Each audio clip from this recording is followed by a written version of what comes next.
Venezuela south America का बेहद खूबसूरत देश। कहा जाता है यह देश जितना खूबसूरत दिन में लगता है उतना ही मिस्टीरियस रात को हो जाता है। वेनेजुला की खूबसूरती के किस्से सुन सुनकर हितेश और नेहा ने भी डिसाइड किया कि वो अपना हनीमून वेनेजुला में ही मनाएंगे। उनकी पहली डेस्टिनेशन लॉस लियोनस, एक हरा भरा इलाका जिसमें दूर दूर तक खेत ही खेत नजर आते हैं, और उनका होटल उन्हीं खेतों के बीच में। देर रात जब दोनों सो रहे थे तो अचानक से हितेश की नींद खुली। उसे अपने कानों के पास एक सीटी की धुन सुनाई दे रही थी। वो पलटा, उसने नेहा की तरफ देखा, वो तो आराम से सो रही थी। उसने उसे हिलाया और पूछा, तुम्हें कोई सीटी की आवाज सुनाई दे रही है? नेहा ने गुस्से से तिल मिलाकर दूसरी तरफ मुंह फेर लिया। उसे नींद में डिस्टर्ब होना बिल्कुल अच्छा नहीं लगता था, पर हितेश बेचैन था क्योंकि सीटी की आवाज तो आ रही थी और बहुत करीब आ रही थी। वो उठा और होटल की लॉबी में आ गया। तभी उसकी नजर एक बेल बॉय पर पड़ी। हितेश ने उसे बुलाया, अरे भैया, ये सीटी तुम बजा रहे हो? सीटी का नाम सुनते ही बेल बॉय के रोंगटे खड़े हो गए। वो घबराकर बोला, सर, आपको वो सीटी करीब से सुनाई दे रही है या दूर से?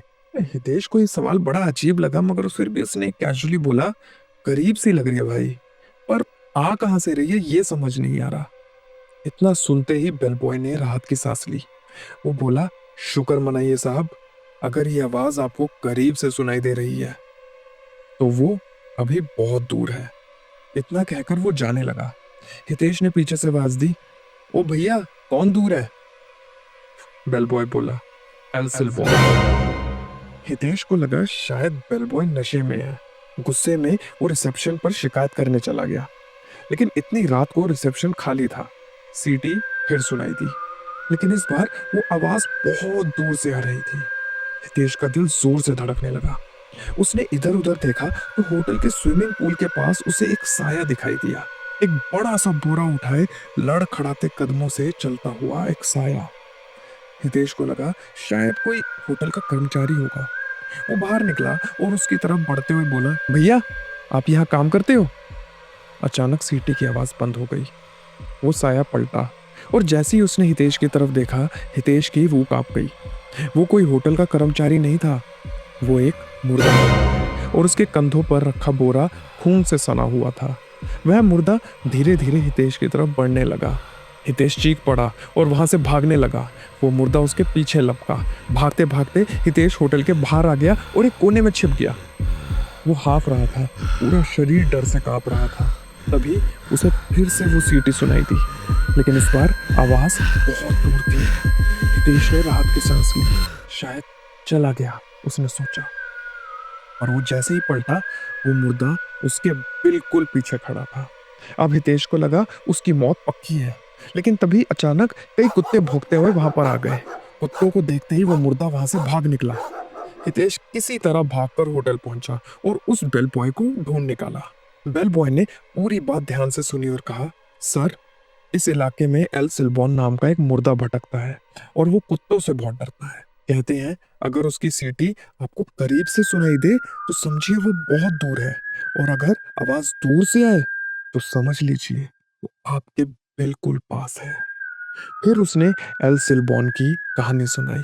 50 साल पहले यहाँ गांव में एल सिल्बॉन नाम का एक लड़का अपने माँ बाप और दादा के साथ रहता था। उसके घर वाले उसे बहुत प्यार करते थे और प्यार में वो बिगड़ भी गया था। वो जो मांगता उसकी वो इच्छा पूरी हो जाती। एक दिन उसका मन हिरन का दिल खाने का था और उसने अपने पापा के आगे ये फरमाइश रखी। उसके पापा एकदम से मान गए और उसके लिए हिरन का शिकार करने जंगल चले गए। जब बहुत देर तक वो वापस नहीं आए तो उसकी माँ ने एल सेबोन को चेक करने के लिए कहा और साथ में उसे हिफाजत के लिए एक तेज धार का चाकू भी दे दिया। कुछ समय बाद एल सेबोन एक बोरे के साथ वापस आया। बोरा खून से सना हुआ था। उस बोरे को देखकर उसकी माँ समझ गई कि एल सेल्बॉन किसे लेकर आए हैं। उसने एल सेल्बॉन से पूछा कि इस बोरे में क्या है। एल सेल्बॉन ने बहुत ही कैजुअली कहा, तुमने कहा था ना पापा को ले आओ, ये लो। ले आया। उसकी माँ चीख पड़ी, लेकिन उसके दादा जो वहीं खड़े सब सुन रहे थे, उन्होंने एल सिल्बॉन को पकड़ के एक पेड़ से बांधा और उसे खूब मारा। उसके बाद उन्होंने एल सिल्बॉन को वही बोरा दे दिया जिसमें वो अपने पिता को काट के लेकर आया था और उसके पीछे खूंखार कुत्ते छोड़ दिए। एल सिल्बॉन ज्यादा दूर तक भाग नहीं पाया और तब से वो बस भटक रहा है। हितेश की ये कहानी सुनकर रूह कांप गई और उसने फैसला किया कि अगली बार वो उस सीटी को अगर करीब से सुनेगा तो उसे उसी वक्त जितना दूर हो सके चला जाएगा। दोस्तों, अगर आपको ये कहानी पसंद आई तो प्लीज लाइक और सब्सक्राइब करें। मैं हूँ रास और ये है रास की कहानियां।